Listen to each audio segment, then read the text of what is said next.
नमस्कार मंडळी, स्वागत आहे तुमचं कानून मराठी या चॅनलवर. तर आज आपण बघणार आहोत FIR वर्सेस NC म्हणजे या दोघांतील फरक काय आहे ते बघून घेणार आहोत. तर आपण समजून घेऊया एका उदाहरणातून. माझा मोबाईल चोरीला गेला होता. मी थेट पोलीस स्टेशनमध्ये गेले. त्यांनी मला सांगितलं हे गंभीर प्रकरण आहे, FIR नोंदवावी लागेल. मग तपास सुरू झाला. मोठा गुन्हा असला की आपण FIR नोंदवतो. FIR म्हणजेच फर्स्ट इन्फॉर्मेशन रिपोर्ट. गुन्हा गंभीर असतो, जसं की चोरी, मारहाण, अपहरण, खून असे असेल तर FIR नोंदवायला लागते.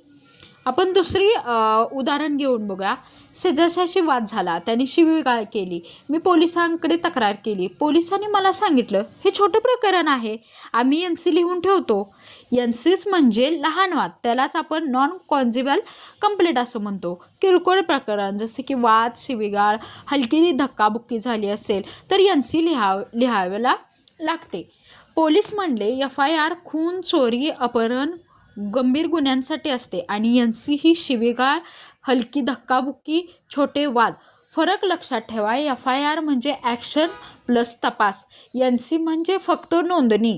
तर अशाच कायदेशीर गोष्टी समजून घेण्यासाठी आणि आपल्या रोजच्या जीवनात उपयोगी पडणाऱ्या गोष्टी मी आपल्याला सांगणार आहे. तुमचे काही प्रश्न असतील तर नक्कीच मला कमेंटमध्ये सांगा आणि तुम्हाला FIR आणि NC यातील फरक कळायला असेल तेही मला कमेंटमध्ये जरूर सांगा. धन्यवाद.